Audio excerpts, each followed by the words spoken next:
Okay, let's thank today's sponsors. Eagle Energy is a plant-based caffeine inhaler. For those of you that are looking for an alternative to, 4 coffees a day, high sugar, high caffeine, I think Eagle Energy is the product for you. It is a plant-based inhaler that has 0 calories, 0 sugar, and it works within 3 to 5 minutes.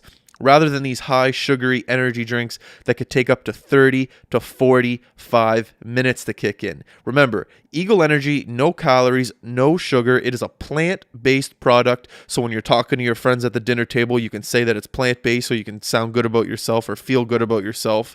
You can take it anywhere you go.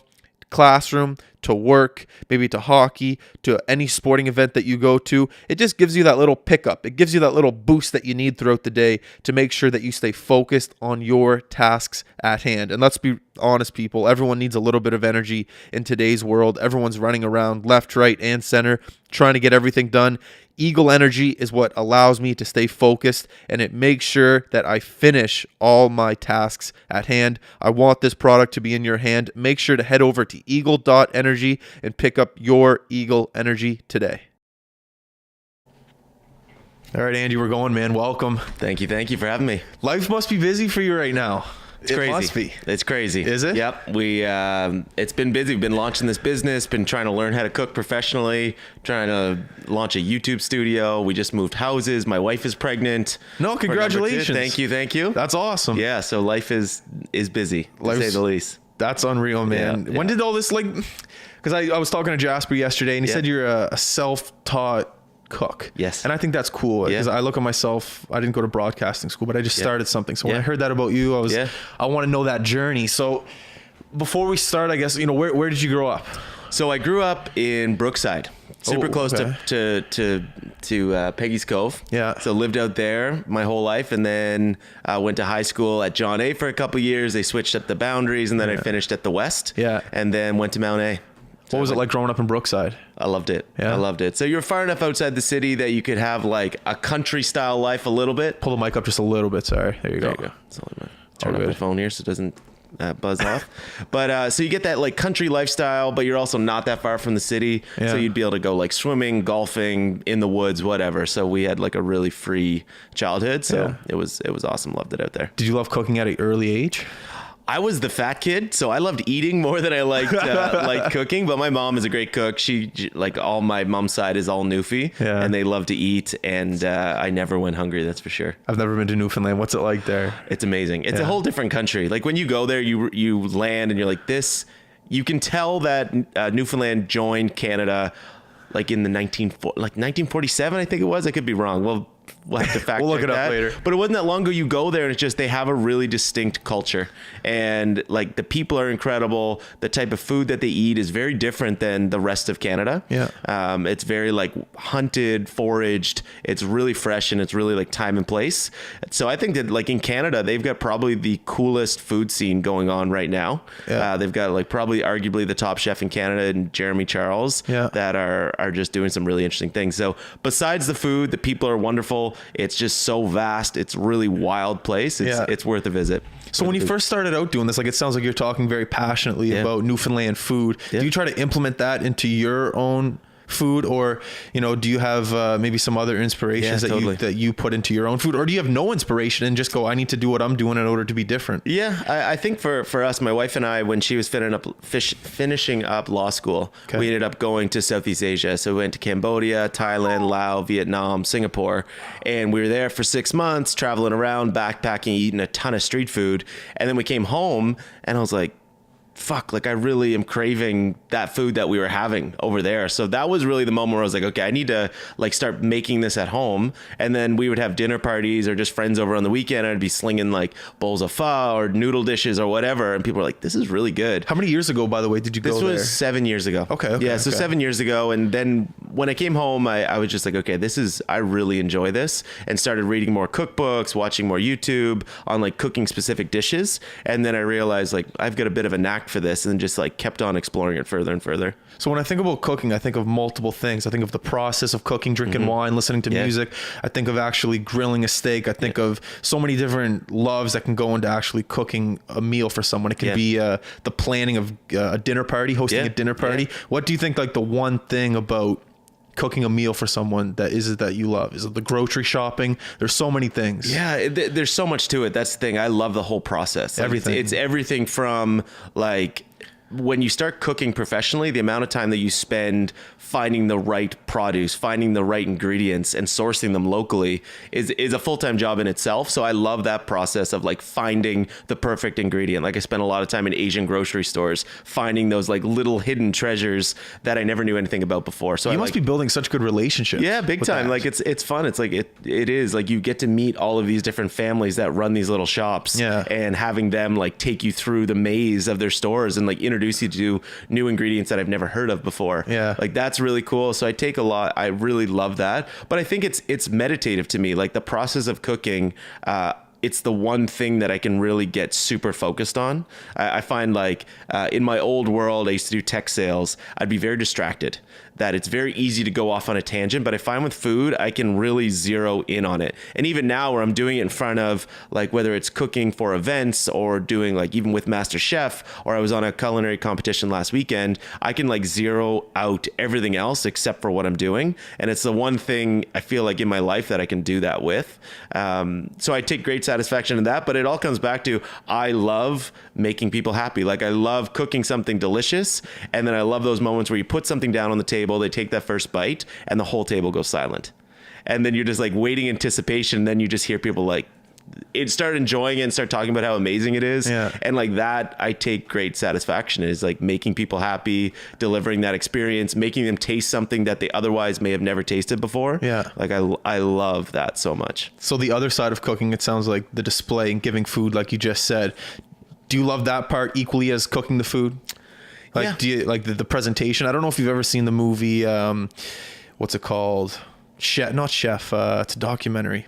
Anyways, I'll remember it later. It's a guy who lives in Los Angeles. He's an agent, and he says he lives in Maui, actually. Okay. And he says, he has clients from Hollywood, and Hollywood actors are they can in the head, they can go crazy sometimes. So what he'll do is invite people out to his house in Maui, and he'll cook for them. Yeah. He said Mike Myers was at his house for 3 weeks straight. Crazy. Just because, he had a bad movie review, became depressed. Yeah. Then he went to this guy's house, Shep Gordon, that's his name. Oh, yes. Have you seen that? No, I saw a podcast where he was on Tim Ferriss. Yeah. The Legend of Shep Gordon. And he said that the one thing he notices that makes people relax, makes people calm and get back to who they are is food, conversation, company, good wine. Totally. And ever since that, I've always, like, I don't think I'd be able to like bring people over at this point in my life and cook for them, but it's one thing that I'm working towards, because I'm in the same way as you. I just love doing it. I love the cooking. I love the music. I love the wine. I love the preparation. That's it. That's all it is. It is. It's there's great satisfaction from it. It's a great equalizer.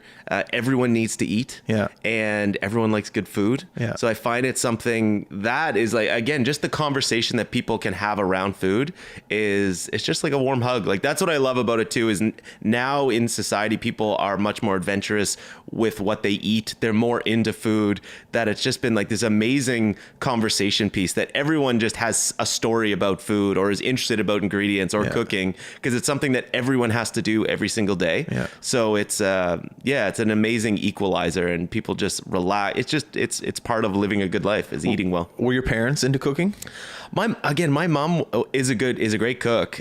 She does like a lot of amazing home cooked meals, but she was like a very busy nurse. My dad worked for full time. So it wasn't something that we always ate well, but it wasn't something that was like a major theme in our life by any means. Yeah. But never went hungry. Mom always cooked great meals, but my dad can't really cook that well.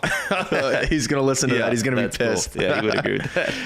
I know you mentioned YouTube earlier and watching. Yeah. Is that a kind of an influence on you? Because it is an influence on me. Yeah, there's so much out there. It's crazy. It's just now it becomes a skill on being able to find good recipes, understand how to make them. But YouTube's incredible for learning how to do anything. It's like any other skill. But now I find if I'm going to make something from scratch, it's a quick YouTube video, get the basics, and then I can, again, I've been doing this long enough now that I'm be like, okay, I understand the concept, and now I can recreate it myself. But I think that the power of YouTube and food is amazing. Like the amount of people that are going to YouTube to find new recipes, to get new inspiration, to find food personalities. Like that's a big part that I love too, is like that's half the game. Totally. Like I'm so influenced by like Anthony Bourdain or David Chang, who are big personalities. And that's something that like I love about YouTube is, yes, you learn the recipes, but then you also get to find these other people that have big opinions in food. And I like listening to those opinions. And I think that that's something I want to relay in my new YouTube channel as well, is like not only just like this is how you make X, but this is why I think you should make it this way, because this is my viewpoint, whether it's right or wrong, and people will disagree with it. But I think that that's what makes it entertaining, is when people have an opinion on something. You just mentioned Anthony Bourdain. I was a huge fan of him as well. Did you read Kitchen Confidentials by any chance? Absolutely. So I want to talk about the grind of working in a kitchen. Yeah. Obviously, you're at a point now where, you know, you're known for your work, but there must have been a time before where you weren't so much. Maybe you could talk about like the grind in the kitchen, how much work, the hours, and the sweat equity that goes into it. I'm definitely not the one to talk about this. I've actually never worked in a kitchen. Wow. So I came into this whole culinary world on a bit of a plateau. So I feel like I cheated the system a little bit. I've got mad respect for people that go in there and start in their early teens, starting washing dishes, and then move up the line. It's a tough grind. I've got a lot of respect for them. I don't know if I've got the stomach to do it. Like, I don't think I could have survived. But I know for me, like everyone has their own grind that they have to go through. Any creative pursuit requires you to put yourself out there. Yeah. So I think for me, obviously I was on MasterChef. That like was a catapult and a major brand recognition for me to start this whole adventure. But you do the filming for the show in like late fall, and then none of the announcements come out that the show is going to launch until like springtime. Fall, springtime. Okay. Yeah. So it's like a 5-6 month period of time where you're kind of in limbo, where you know the results, you know how everything went, but no one else does. You can't say anything contractually, like what happened. Does that get annoying, people asking you like, hey man, just tell me? Or do people respect that? Well, some people don't even know. Like there would be a time it's like people knew me as a software sales guy. Yeah. And then they're like, oh, that's cool. Like you're doing this, and okay, you're starting to put up some food pictures on Instagram. Okay, you're really putting up a lot of food pictures on Instagram. Yeah. What does this guy do? But what is this guy doing? But people must see you on TV though, and then want to ask you if you want. Totally. Now for sure, we get that a lot. But at that point, when you do the filming, no one knows that it hadn't been launched yet. Oh, okay. So there's this like dark period where you can't tell anyone you're on the show. No one knows what's up. But then you're also, I'm looking at this from my perspective, being like, okay, I want to get out there and cook for people, because when the show launches and people start following, they're gonna want to like book me to do dinners. But I've never cooked for anyone before professionally. So that period of time was like very much a grind of like getting out there, asking friends and family, being like, can I come over? We'll do like 6-person dinners. I'd be like shitting bricks all week. It would take me like a week and a half to prep these meals, and it'd be like an obnoxious amount of food, but they went well. And I wouldn't be able to sleep before any of the events, but you just had to like keep on doing it. And like from the period of like, I think February until the show got announced in like May, I probably did like a dozen of these dinners, just like grinding it out, getting out there, getting my name out. And even when the show goes live, like people have interest, but like you have this imposter syndrome, because it's like, yes, people are paying me to do it, but I've actually never done this before. I don't particularly know what I'm doing. I've never like purchased this amount of food. I've never portioned, never like come up with a menu. Have you ever worked with a staff before that? No, not So you really. have your own staff now? Starting to. Like in the beginning, it was just me and my wife out there, and we would go in and basically host dinner parties in other people's homes. Yeah. And then the opportunities kept on coming more and more. So last year was like a bit of a grind, but I think that my background in marketing and sales, and obviously with the platform of MasterChef, allowed me to expedite the process a little bit. Yeah. And even still, like I think I'm very much in like the grind process now, and it's from my background in marketing, I feel like I've been able to capture a lot of the story and the process and share that.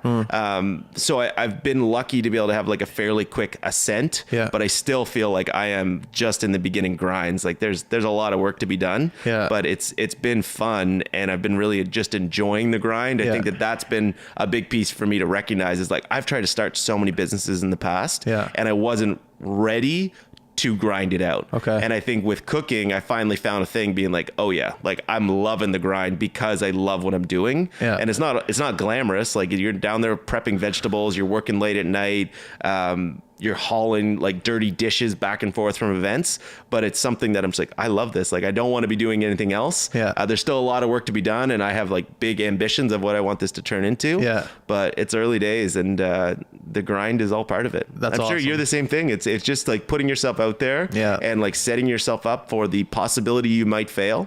But then if you do, if you don't, you learn from it and you keep on grinding through it and just learn from it. Well said. That's all it is. Chef's Table. I love watching that. Whenever I watch these chefs, I see a huge leadership ability, and being able to run a kitchen, you have to have the respect of people that are cooking for you. And you just mentioned the fact that you have, a crew now, you have employees that are working for you. Were you a born leader, or do you have to pick up these skill sets along the way? I don't know. I don't know how to go with that one. I think it's, I played a lot of sports growing up, played hockey, played rugby, always had like leadership roles on those teams. But I think what's kind of cool is like, I went through 10 years in tech software, working for Salesforce.com, which is one of the largest like B2B software companies in the world. Got very well trained there on and exposed to some phenomenal leaders that are at like the top of the software world. Software game in the world.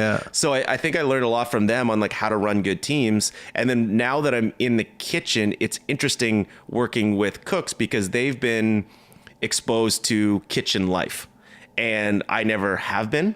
Oh, that's a weird. So it is strange, and like some people talk about like kitchen culture and how it's a tough grind. Like people are working long hours. It's intense. I'm just thinking of Burnt. Yeah, like, but that's it. Like that, people can get like it's very, very dominant. It can be very intense, and that's not you. That's not me. So, and like I think for me, it's not as if I don't have any preconceived notions on my food. I don't feel like I have a big because ego. You've never been there. You've never been there. So I'm relying on some of these cooks that I'm bringing in. It's like, okay, there's no wrong answers. I don't have all the answers. I'm bringing you in here because you have good experience, but like, let's do something cool. Like there's no rules. Let's just play and let's do this in like a friendly way and try to be like very refreshing.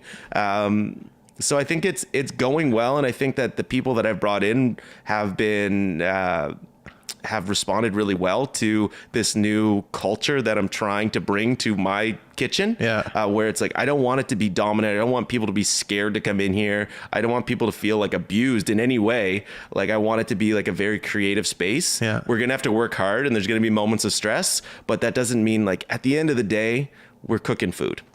And like, we're not saving lives here. We're cooking food. Let's not lose sight of that. And let's just have fun, because I think that fun comes through to the diner. They can tell, like we get that compliment a lot of, it's like, we can tell you're having fun. We can tell by this food that you're having fun, because it's crazy. There's no rules. Like I don't follow any specific rubric. It's all over the place. It's zingy. It's crunchy. It's like mixing different cultures. But isn't that how you become great at what you do, by not following the rules? I guess so. And that's kind of what I'm trying to do, is like apply those rules, because it's all I know. And I kind of starting to embrace the fact that I am very untrained. And I think that that's an advantage when you're going against a lot of other great chefs are trained and they follow similar rubrics, and then everyone gets their own voice. But I'm thinking that being untrained is actually a big advantage for me. That's wicked. Yeah. Well said. There's so many things I want to talk about, man, but we do have to talk about MasterChef behind the scenes. I know a lot of people want to hear about that, because people get to watch the show. I get to watch the show. We all get to watch the show, but not a lot of us get to be in the show. behind the scenes, how's it working? You know, if you're cooking a hot plate, but there's a commercial break and the judge has to see it, maybe the steak doesn't get, Yeah. you know, it cools down a Yeah. bit. How's the timing and everything working behind the scenes there on that show? So I want to drop every secret, but You can't? CTV owns me, so I can't say too much. All right, it's all good. But it's a crazy production. Like Yeah? when I got up there, you're talking 300 people on the floor at all times. Is that And, distracting? Again, for some, I like I was saying earlier, like I found this ability to zone in on yeah. food, but it's tough because you have people coming in to interview you while you're cooking. You have the judges coming to ask you questions. You've got like walls of cameras. There's like boom mics over you. There's a lot going on. Like it is a very, very, very big production. It is CTV's largest show in the winter. Does it film in Toronto? It filmed at Mississauga. Mississauga? Yeah, so we were there for 7 weeks, totally sequestered, no phone, no internet. Get to call home once a week for 10 minutes. My daughter had just turned 1 year old. My wife had just gone back from mat leave. So it was crazy. Like it was, and it's very intense. It's a pressure cooker. They're trying to mess with you. The producers are messing with you to try to create that on-camera drama. And They're just throwing shit at you. Totally, yeah. Like there was some crazy moments, and they just like the further you get in the process, they start like turning up the pressure even more. So it becomes survival of who can handle the pressure, and that there were some super talented cooks that I think like it gets to you. It messes with you every single step. They're trying to mess with you. They know the formula, and they're trying to figure out who can we try to break. That's hilarious. Yeah, so it was a lot of fun. I wish I could give all the TV secrets. No, but it's fine. I would get sued. Did you learn anything about yourself during the process? Yeah, big time. I think I just through that process, and even to this day, I think it's just you don't know what you're capable of if you don't put yourself in situations, and that's like it, and that can be totally reckless. But that's been what's fueled me over the last year is just put yourself into uncomfortable situations, because you've proven to yourself that you can react well in those situations. Yeah. So I think that's what I like really learned at MasterChef is that this is what I want to do. If you want to do this, you're going to have to get comfortable with being uncomfortable. Wait a second. That's where you found out that's what you wanted to do for the rest of your life? Was that show? I think I always knew that I thought I wanted to do it, but I thought like, so I was selling software, and I remember I turned 30. I was like, okay, like I'm going to do this for 3 more years. At 33, if I'm still wanting to cook, I'm going to go do it. And then like at that moment, I was like, well, if I'm going to do that at 33, why don't I just do it now? Because then at 33, I'll have like some experience and be able to build it off it. And it all serendipitously fell into place. Like I got into MasterChef, and then I was like, oh man, like this is your shot. If you're going to do it, it's right now. Like you have to go and grab this. So I just saw like, there is like a business opportunity here to grab, but you have to do it right now. You have to leverage this. You can't make a misstep from this point on. Yeah. And then you just realize like 2.2 million people are going to be watching the show. So if you're good, what other platform do you want? Like if you're going to do it, this is the moment. You love this. So like it's go time. Did you try to represent Nova Scotia food in the show, or did they Big make? time. Yeah. Yeah, big time. So what is Nova Scotia food? Because a lot of people have a different perspective of it. It's donair, it's mussels, it's lobster. What do you think it is? I think it's all that. Yeah. I think it is all that. I think that on the show, I knew that I was one of the few Nova Scotians, and I think there was 5 of us in the top 21, and then it went down to top 12 on the first episode, and I was the only East Coaster. So from basically Quebec over. That must feel good, you know? Totally, yeah. But then I knew, I was like, okay, I know, like, I love the East Coast. We all support each other, like, so much. And I knew that would be the case. Yeah. So I played into it as well. It's like, I know East Coasters are watching. I want them to rally. There's going to be something. I want this to be bigger than just MasterChef. I want this to relay after. So I was like, okay, I need to build this East Coast brand from the show.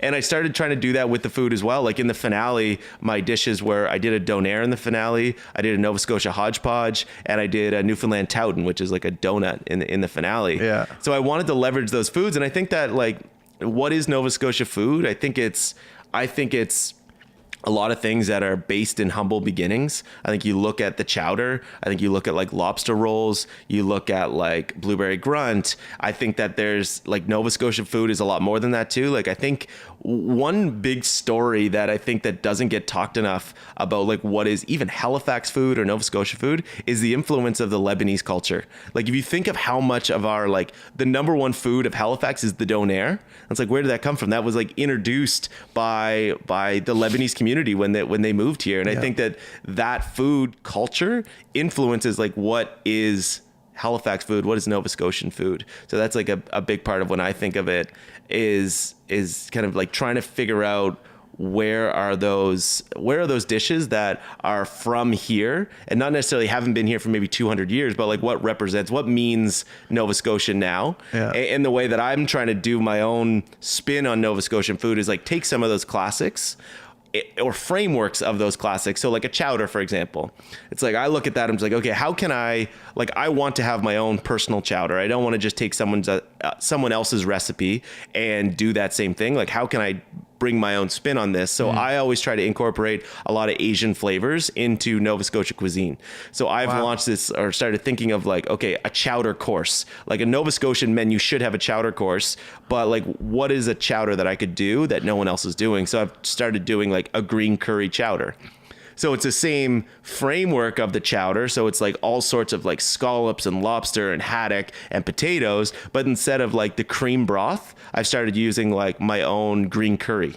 So it's like a play on both. Like it's recognizable, but it's a little bit different. And I feel like that to me is my lane of Nova Scotian food, is taking those frameworks. So like a lobster roll and infusing, like I've started doing like Thai basil and cilantro and soy and rice wine and lime leaf into a lobster roll where it's familiar, it's approachable, but when you taste it, you're like, oh, I've never tasted a lobster roll like that. So that to me is my type of Nova Scotian food. But yeah, I think Nova Scotian food is that's where the future is for Nova Scotia food. I think is like the infusion of other cultures, and you're seeing that like. I think you're going to see some amazing fusion with like Syrian cuisine and traditional Nova Scotian dishes, because you have this influx of people and their tradition and their culture and their flavors. Like, I think that that's what the future of Nova Scotia cuisine is these infusion of new flavors. In order to get recognized in the cuisine world, do you have to take risks? Is that how you move up? I think in like any creative endeavor, you have to try to be a little bit different. And it's that fine line between like being different but being good, and not just being different to be different. It's like being different in a way that's like, oh, that's cool, that's refreshing, but it's not like insane. So it's like trying you have to put thought into it's different. Like it's trying to be smart about being different, but just not being different just to be different. I see what you're saying. Favorite cooking movie? Oh man, favorite cooking movie. There's so many. My favorite genre of movie is cooking. Yeah. Chef is mine. Chef is your Jon Favreau. Yeah, love that one. Taco Truck. I'm trying to think what like my favorite cooking movie would be. I watch so much food content, but it's a lot of like Inside the Mind of a Chef, Chef's Table, a lot of the cooking shows.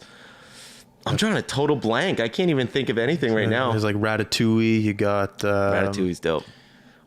You got what's the one where the restaurant's right next to the other one? Two Block Mile.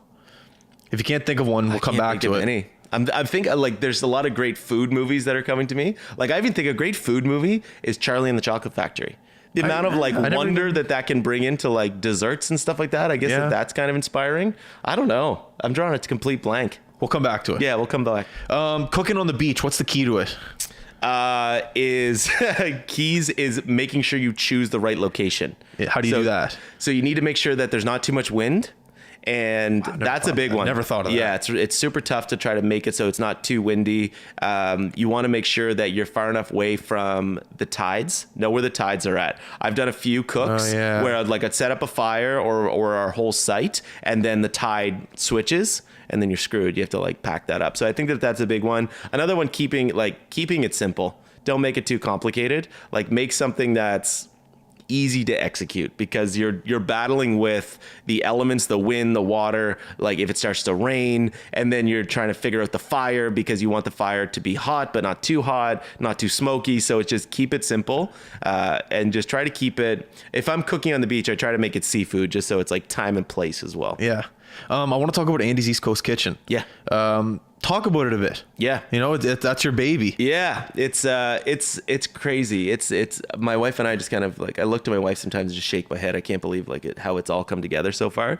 So the East Coast Kitchen, we're going through a bit of a rebranding as I bring on more people. Yeah. I want to drop the Andes and go to like the East Coast Kitchen, just so it's like there's more ownership for the people on the team, so it doesn't feel like it's just me. Yeah. So it's been cool. Like in the beginning, it was just like getting out there and cooking for people. I was doing a lot of in-home dinners.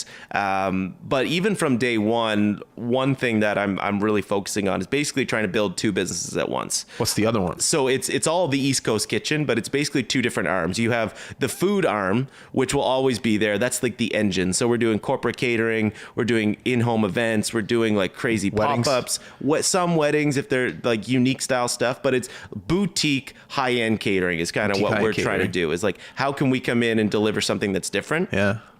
And that's not going to change. That's the engine that's growing the business.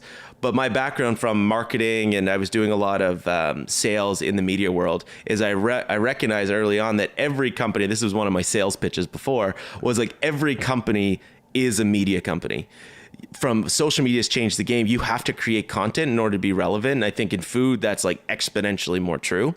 So that's been something I've recognized from day one, is like, I want to capture everything that we do and share that. So Instagram's been my main platform. I always bring my digital camera to every event. We're trying to capture the food, the experience, and bring people along for the ride. And I've tried to be super transparent about like how I feel and where I'm at, being like, I can't believe, or like, I'm super nervous for this event. Like I'm cooking for the G7 or the Toronto Blue Jays, and like try to bring people along, because there are some people that were following me when I was a tech sales guy and started doing my first ever event, and people are cheering you on, and then they are part of the journey where it's like, okay, I did this 6-person dinner in January, and then in the following January I'm cooking for the Toronto Blue Jays, and like people are able to follow along with that.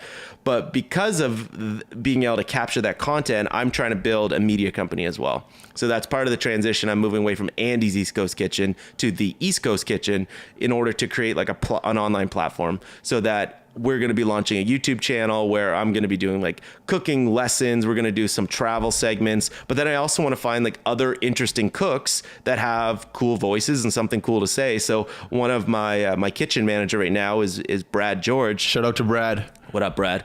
And he's super interesting. Like I'm looking for very specific types of cooks. You're a talent scout. Kind of like I think that there's a lot of really interesting people in the food world that I think have interesting things to say. So I want to give him, for example, a platform. I want to give him a YouTube channel where he can produce content for the East Coast Kitchen. I will help kind of brand him up a little bit. I'll help capture the content, share it, and hopefully give him and other cooks a platform where they can kind of get online and build a brand. Because I think that's like, half the game. Being a cook is a really, really hard job. And like from a career perspective, the hours are not great. The pay is definitely not great. And I think that it's really, really tough. And I think there's some really interesting people in the kitchens that, again, I was very, very fortunate to be given a platform through MasterChef and my background in media. So I want to figure out a way that maybe I can help these chefs have a voice and kind of make a business out of it. So I don't know what that's all going to look like, but that's very much a focus of mine now is keeping the events going, but then also like really jumping into the media side of things. Like you see Maddie Matheson and like Vice Munchies, Action Bronson. Exactly. And like Bon Appetit, where they've found these like unorthodox food voices that people fucking love. They go crazy for them. Yeah. And like, I think that that's really cool and really refreshing. And I think that my angle is going to be like, how do I tell those stories or those people through the lens of the East Coast. Like, I think that there's a really cool food story and food stories happening here. So I think that that's what I'm going to focus on. And I think the rest of Canada is really intrigued about what's going on the East Coast. And Absolutely. I think so many people in Vancouver and Toronto think that like the furthest thing east is Montreal. And it's like, no, there's actually a huge amount of things going on over here. And it's a really cool place. And I think that as Maritimers, a lot of us are a little bit shy to stand up and say like, this place is awesome where we are, and there's like really cool people, there's really cool stories, and I think the rest of Canada wants to learn more about what the East Coast is, and that's where I'm going to be taking my business as well, is like digitalizing that, sharing it, and hopefully getting brands involved and telling that story. That's the one thing, not the one thing, that's one of the many things that's great about where we live is the characters. You've been to Newfoundland, you've seen the characters. Yep. You've been around a campfire at 3 a.m. when the boys are drinking and the characters come out. There is so much potential here for character. It's crazy. And that's what I do in my business. I like how you said every business is a media business because you have to find talent. You have to find people with personality and put them on a platform. Totally. When we do our street interviews, I love to find other people to go out and do them because there's people that are great at it and they might not know it and they don't have a platform because they can't go to Global, they can't go to CBC, they can't go to these big television networks. But if we give them a platform here with a camera and a microphone and you go out and talk to someone, the impact that has is it's crazy, through the roof. And if you add food into that, it sounds like a home run to me, my friend. It's going to be interesting. I always think of like when people talk about living elsewhere, like people that like I've traveled to Vancouver and out west, and it's beautiful, but everyone's just like, oh, I love it out here, I love the mountains and the ocean. But one thing they never mention is like the people. And like that's out east is the first thing anyone says. It's been like, yeah, the winters are fucking brutal, but the people are awesome. Like I love it out here because the people are so amazing. And I think that that's something that needs to be bottled up. Like I think the rest of the world needs to know what the East Coast is and what that really means. Yeah. And it's not just like boiled lobster dinners. It's not just like bagpipes. Yeah. There's a cool modern life that can be lived out here. Yeah. And there's a lot of really interesting people doing really interesting things through the lens of food. I think there's a lot of stories to tell that way. I'm excited. I'm not excited. I'm interested to see what Halifax is going to look like in the next 10, 15 years. It's going to be cool. Yeah. It's going to be very cool. Yeah. Not with only like the skyline, the buildings going up, but just, the economy's growing, the population is growing, new restaurants are coming in day by day, new things are happening every single week. Whenever I go on thecoast.com and look at events, there's just more happening, more going on. And things like that, it's good for business. Totally. Good. The Coast is having an event here. Hey, Andy's East Coast Kitchen, they're catering for it. Hey, something's going on here. The High Button's going to do coverage there. Things like that are just good for for everything. And I've noticed that the past 6 months for sure. It's amazing the amount of invites. With the internet too. And I think that people now are becoming more interested in like doing a side hustle. And I think that it's easy now. It's easy. Like you can just do it. Like you can get mics, you can get cameras, you can like, again, buy a burner and go cook for people on the side of the street if you want to. Like the barriers to entry are lower. And I think people are now getting exposed to other people doing cool stuff. And they're like, you know what? Why not? I'm going to try it too. Cause I think that that's what's really refreshing about Halifax is you're seeing young entrepreneurs saying, you know what? Not even young entrepreneurs in general that are just being like, I'm going to go do something that like makes my heart sing, or just that I want to try it out because it's interesting and it just it could be a cool story. And I think that that's what's fueling a lot of the interesting stuff going on in Halifax too. Do you ever desire talking to the youth about what you do, cooking, maybe going to junior highs or high schools and telling your story, things like that? I really want to get into that, and that'll be like part of the YouTube channel. I'm doing some work with like the Department of Agriculture with Nova Scotia to work with, like I did one last week where we're doing like basically a cooking segment where everyone like back in junior high, like you probably would have got little eggs that would come into your elementary school classroom. They do the incubation. So what they're doing now, I did that. Okay. So they have that now. That program still goes on. So it's grade like 3s to 6s. They bring in those little eggs and they incubate them over 21 days. And we just made a video series where it's going to be encouraging people to cook with healthy ingredients using eggs and chicken. So we did one of those things. So I love that. I think that I get asked a lot of like, what's your advice? I'm just like, I don't really have any advice yet because I'm still trying to figure it all out. And I feel like there's this imposter syndrome being like, I don't think I'm the right person to ask. Like I'm all over the place. I'm just do it. That's the advice. Exactly. Just do it. Make mistakes. That's it. That's it. That's awesome. Yeah. Do you ever do you have dreams of maybe owning like a farm, like you said, animals and things like that? Yeah. I know my parents, they just bought a place out in Bridgewater and they want to get chickens, a garden, they want to get the whole thing. Do you ever desire anything like that in the future? Yeah, for sure. Yeah, so there's a restaurant in, well, there's two. There's the Inn at Bay Fortune PEI, Okay. and then there's also Mallard Cottage in Newfoundland, where what they do is essentially on their property is basically an inn and then a farm, and then they do all their own like butchery, all their own like smoking of different meats and stuff like that, and they cook from that location. Like it's like hyper local, but they tell that story really, really well. So that's like something, again, I'm far away from it, but that's like my ultimate vision is so my wife and I got married in Hubbard's. We like, that's our like home in some ways. I would love to open a very interesting Nova Scotia forward restaurant there someday that basically is like a destination in Nova Scotia doing modern Nova Scotia food in an approachable way. But that's I'm still a ways away from that, but that's like the end goal, is to have that one spot, probably going to be seasonal, but it's like, what is my vision of real Nova Scotia cuisine? Still trying to figure that out. I'm not there yet, but that's like the ultimate goal. Do you like the idea of not owning a restaurant, but bringing people over to your home, charging them and cooking for them? Do you know what I'm talking about? Yeah. Have you ever? Yeah, well, that's what I'm doing now. That is. We do what, some of it at our like not at your necessarily house? at our house, but we do it at other people's houses. Okay, Or we can do okay. pop-up. We've done a ton of pop-ups around the city, other people's restaurants, interesting spaces. Yeah. And that from like an entrepreneurship perspective, You don't need a restaurant. you don't need one. Restaurant world is really hard. Like I get asked that question a lot, being like, when you open a spot, it's like, I don't know how to run a restaurant. Like, and there's very few people that do. Like I talk to a lot of restaurant owners that like, they're like, it's really hard. Like we have massive overhead. You have staffing issues. You've got clients that are customers that you make one misstep and you mess up. And it's a tough grind. And the margins are paper thin.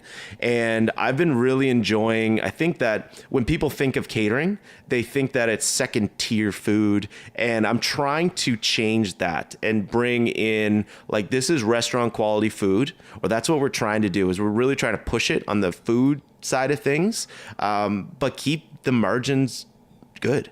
Like I'm trying to build a business that's sustainable, that also makes money.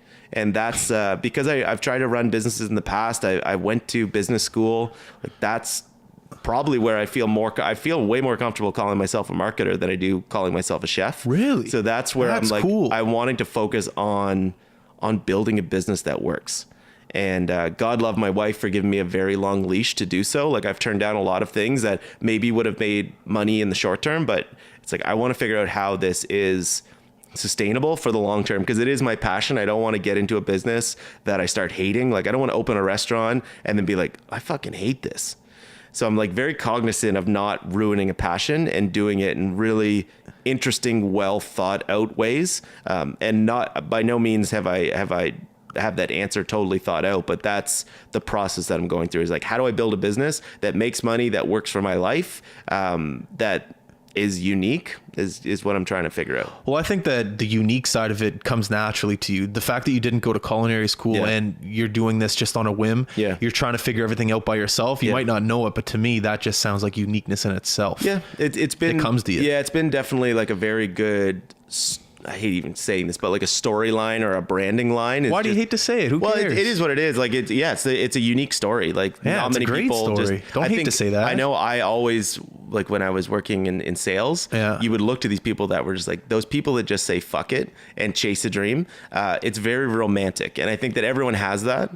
And I feel incredibly fortunate to be able to chase it and try and do it. And I hope that other people get amped up about trying to do it themselves. And I'm not saying quit your job and go for it, but it's like, if you do a little bit of a side hustle, because you never know, like maybe that is lightning in a bottle, and that could be what catapults you into this whole new business or chasing your passion. So it's been interesting. Yeah. It sounds like you like the fight. Like you could take the easy route and work at a marketing or sales job and probably make some good money, but you're deciding to go the hard route and you're loving the fight. Yeah. But you're happy. Yeah. You seem happy. That's the big part, is like the old job that I was doing was like, every year you're making six figures. Yeah. And I saw the path that I could have gone on, and it would have been like a very good lifestyle, big house, nice car, good clothes. I was like, That's not what I want. It is what I want in a way, but it's not the way I want to get there. There's a lot of people listening that are feeling the exact same thing that you're feeling right now. And tons. I get it, man. The entrepreneurial bug is real. Like I had that. I've started businesses before. It's Friday right now at 10:42 in the AM. People are sitting at their desk right now, typing away something they don't want to type. You and I are sitting here right now, having a conversation, smelling this, and then talking about your life. Yeah. What would you rather be doing? Yeah, you know what I mean. But it's easier said than done. That's fair. I get it. Like there's bills that need to be paid. There's commitments. I'm incredibly lucky that I worked for 10 years and had a little bit of a savings built up. I'm also married to a wonderful woman who's a lawyer, and it makes it a lot easier to be able like, okay, we're gonna be okay in the short term if I go chase this. Yeah. But all I'll say for those people that have that entrepreneurial bug is like keep itching it, like keep trying, and like don't risk it all until you feel it's worth the full risk. But it's hard to figure out when that is. Yeah. But I get it, man. I was itching for so long to start a business.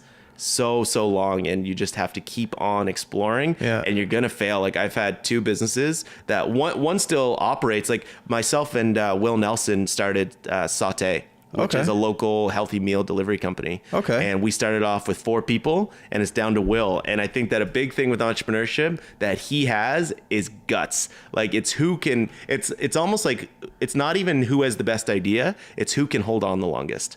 And like that business now is finally hitting stride, and he was the one that held on the longest. And it's like, you know what? At this point, I probably would have been making some money from the company, but it's like I didn't have the guts to keep with it because it's tough. It's super tough, and he did, and it's like, congrats, dude. Like you deserve it because that was not an easy ride, and you made it, and you deserve it. But I think that is a lesson in itself with entrepreneurship. Is like the grind is real, and it's tough, and it's mentally taxing, and at times you'll hate the business so much and wish that you never started it. But then it gets to a point where maybe it's worth it, but maybe it's not. That's the hard part. It's a gamble. Yeah. Let's talk like early years, like shitty jobs you've had, like 15, 16-year-old. You ever have any shitty jobs that you just hated? We've all had them. I've had them. Yeah. Talk about like some shitty jobs you've had. Yeah. So my best buddy growing up, his dad owned a moving company. Okay. So I started moving furniture at 12. And isn't that illegal? Yeah. I won't name the moving company, but we started when we were 12 years old. I had 4 best buddies, and we would all be in there moving like lampshades and pillows and stuff like that in moving trucks, windows up, the crew's all smoking cigarettes, and you're just like a child in the back. So that, I mean, it was a tough job, but it gave you good money. They paid us well. Yeah. It was a tough job, but like I did 12 years old. Anything's good money. 12 to 22. Every summer I would be in there slinging furniture, and I hated it, but it paid well, and it was what it was. Yeah. But then I also worked at like a golf course part-time. That's fun. I was picking the range though. What does that mean? So like the driving range. Oh, okay. So I go out there before, like at the golf course I was at, they didn't have like the picker-upper, the range picker-upper. So I was doing it by hand. I'd be out there with like a 60-degree wedge and a bucket, fucking picking up balls. It was ridiculous. Yeah. That's hilarious. Yeah. Is that machine, like, did that machine just get invented in the past couple years? So it was Granite Springs with the golf course. So their range was pretty haggard, and it was like beautiful views. It was like down a hill, but it was a mess. So like the picker-upper thing wouldn't even work on their terrain. Yeah. So they would have like 3 or 4 like kids, like 14-year-olds out there just picking the range by hand. It's those jobs where you're just thinking, what else would I rather be doing? Like when I was landscaping, I was just like, I want to start a podcast. You just be mowing lawns for hours, and you're just zoned out. You forget you're mowing lawns, and you're just like, I don't want to do this. I want to do this. Here's how I'm going to do it. Yeah. And then you just go do it. Yeah. That's how it worked for me. At least. Exactly. You just do it. Yep. But I mean, looking back on those shitty jobs, they give you perspective. They give you hustle. Like I would never want to lift another piece of furniture again, but I think part of my work ethic came from those summers when it's 35 degrees out and you're swamping like a 5-bedroom house. And it was crazy. It was a tough job, but it hardened you up. I want to go back to food for a bit. Favorite dish?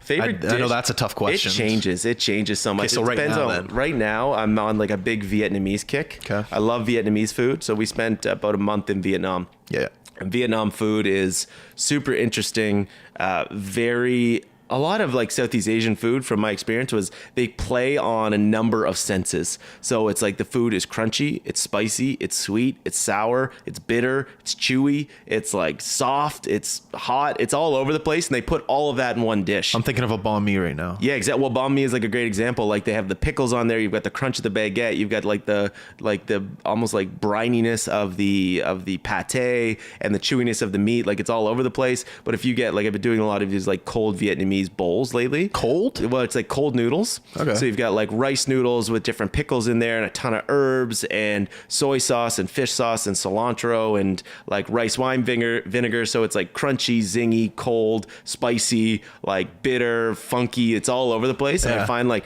that is, I mean, when I eat that, I find that like a really fun way to eat, where it's like every bite is like, that is all over the place. I kind of love it. And that's like my style food, is like playing with, I really love combining salty, spicy things with sweet things. So Salty, like, spicy, sweet. Okay. so it's like I use a lot of fruit in my dishes. Okay. Where like, for example, I did a dinner, a burger for Burger Week, where I'm working with the Coast. I'm doing like a blog, and we did like, it's a Thai pork sausage that's like spicy and really herbal, and then you've got like pickled carrots, pickled onions, we've got crispy onions, sriracha mayo, and then I did a grilled pineapple salsa with it too. So it's like, it's all spicy, but then you get like the sweetness that kind of like tones down the spiciness a little bit. Yeah. So I love doing that. So that's been a style, but I love anything like tropical, anything spicy, anything Vietnamese. I basically love. What's your favorite late night snack? Midnight, you want to go down to the kitchen, make something. What is it?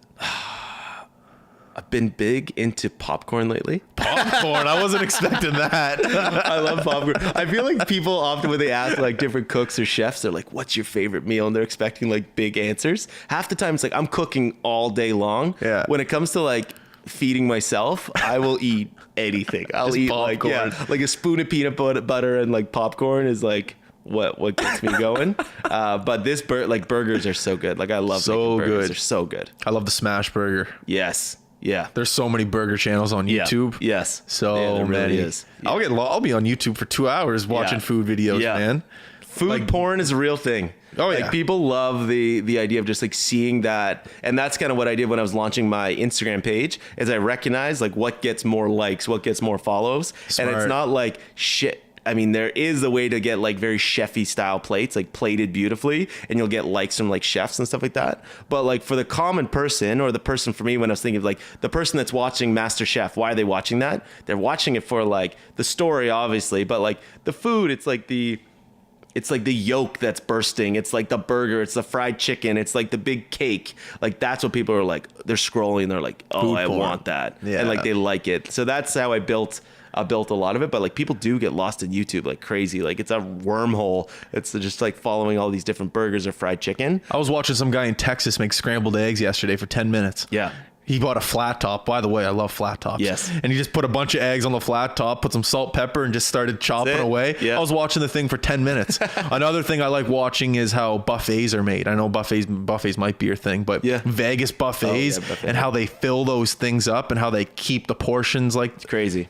it's amazing. I love the way a kitchen runs. It's like a big machine. Yeah. You know, okay, this guy's on eggs, this guy's on this guy does this, this Yeah. guy does this. Yeah. And the next thing you know, it's put out there for the public to Yeah. eat for some odd reason. Yeah. I love watching that. It's super fascinating. I love the process of cooking, like watching kitchens operate. Super interesting. The catering world is actually really interesting as well. I've been finding it like very cognitive, which I didn't think it would be. Like, it's not as if you're in the same space every day. There's a lot of events where I will show up, and like we charge a lot. Like we charge a premium when we come in there, so the client has high expectations. Always. You're going into a space that is not built for cooking, and you've got to make it happen. The client doesn't give a shit if the power trips or what happens. They hired you, make it happen.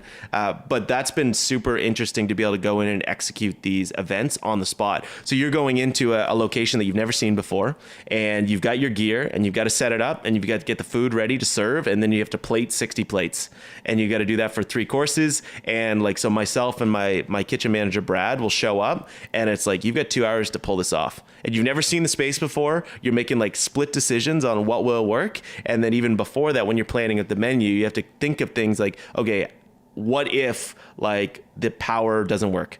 Like, how You do have we to think of that stuff? Totally, because it's, again, you can get to the location. We've been to many where you go to plug in an oven or an induction burner and it trips the electrical. But that's not your fault. But they paid me, so it's like you got to make it happen. They're like, the client doesn't. Wow. They don't want to they don't want to hear anything. Like, you have to execute, and that's what I love about it. It's intense, but it is cognitive of every single situational possibility that you have to think through, and like the menu, the arrival, the setup, the gear that you bring, the plates that you choose, like the servers, making sure you have enough staff, like all these little elements. Like, you really have to dive into the details, and that before getting into cooking, I wouldn't say like I was detail oriented, but that's been something that you have to be, and that's been something that have built out that skill for sure. But it's really interesting. But the nice thing is with catering is as soon as it's done, it's done. For better or worse, the second the event is over, it's over. Anthony Bourdain once said the best cigarette he'll ever have in the entire day is as soon as his shift is over. It'll be 3 a.m. The dishes will be done. The plates will be served. He'll go out back in an alley full of cats and garbage and shit, and he'll just have a cigarette and he'll say it's the best feeling ever. It really is. When you finish a good service, it's I played a lot of sports. It's the same thing as a sport. Like, I remember when I was playing hockey, like your best beer was like in the locker room after a win, just chatting with the boys. And it's the same sort of thing. Like, the cool thing that I really love about cooking is the culture, and I draw a lot of parallels to sports, because you could be on the line and like Brad and I will be like swearing at each other and like being like, fuck, that's not it. Like, do this, like move, get out of the way. But it's like the same way, like, well, I used to play hockey and was like my def partner, I'd be swearing at them and like we get into it, but it's like, it's left in the game. Like, we're all striving to win the game, and that's what I love about like the employees that I have right now. It's like they care, they want to win, and it's like I'm down for like this friction to happen during service, because I know that you care and you know I care, and the reason why we're like spatting right now is because we both care, and we're hoping that the client or the customer has like an incredible experience. But then the second service is done, it's like high fives, props, like good work, like I love that, and then it's the debrief. So it's like it's an interesting culture of cooking, because it is very athletic. Athletic, I don't know if it's the right word, but it's like, you got to be intense. in good shape. You've got to be like, it's intense on the line. Like, you're sweating. It's physically demanding. And I really like the intensity, because it's been the first time since playing competitive sports that I've got the same rush. Competitive sports, there's a lot of injuries. With cooking, I'm sure there's a lot of injuries too. Worst injuries you've ever had? I see you have all your fingers, so you're good. Nothing too bad. I've been lucky, knock on wood, that I haven't had anything too bad. Like, a couple of cuts. The worst one I had was our daughter when she was born, sleep deprived. I was like making soup and I chopped off the tip of my finger. It's back now. Let me see. Back. You can't even notice, but I can't feel anything there. Like, it's all numb. No feeling. But nothing too bad yet. But it's like, it's just grueling. Like, I'm tall, so like prepping or plating, you're bent over. So it's been something that even since I've got into cooking a lot, I've actually really dove deep into like doing yoga regularly, just to try to like maintain my body a little bit more. But yeah, like no bad injuries yet, knock on wood. We're coming up on, we are coming up on an hour here. Okay, last question. Well, I have so many more questions, but whatever. Sure. No rush. I guess I did already ask the questions. When you're sick, I'm sick a lot. Not sick a lot, but I get colds. What are you eating if you're sick? Everyone has the answer. Lemon, honeys, tea, chicken noodle soup. Put your head underneath the steam bowl. What is it? I think it's kind of all of that. We go, my wife and I will go and get like hot, bubbling bowl of Vietnamese pho. And just like big noodle soup, load it up with sriracha, make it super spicy. And then it's just like, don't talk to me. Get the spoon in there. You're sweating. You're snotting. You're just kind of a leaky mess. Sweat. That's the answer. Sweat. But that would be my go-to. Of like, any soup has so many minerals and salts that you need. That's my go-to. Is like a big bowl of Vietnamese soup. Right on, man. Well, I want to thank you for coming on. I appreciate it. Appreciate this. Last minute is your minute. So if you want to thank family, friends, I know you've had a lot of support here on the East Coast. So go ahead, talk to who you need to talk to. No, like it's been amazing. The whole East Coast has been phenomenal. Like the support that I've gotten has been wild, from local businesses to the government has reached out. Everyone's been unbelievable, and like, just, I thank my family, everyone that's continued to support. It's been super cool. And yeah, I think that I feel very proud to be given a platform to tell the Nova Scotia food story. And I'm going to keep on doing that and pushing it across the country. And I'm excited to do that and just thank everyone for the continued support. Awesome, man. Well, it was a pleasure talking to you. I learned a lot. I hope everyone else listening learned a lot as well. It was a great time. Thanks, dude. All right, man. We're out. Everyone listening, please go to all of our social media outlets. Like, subscribe, comment. You know what to do. We are out. Peace.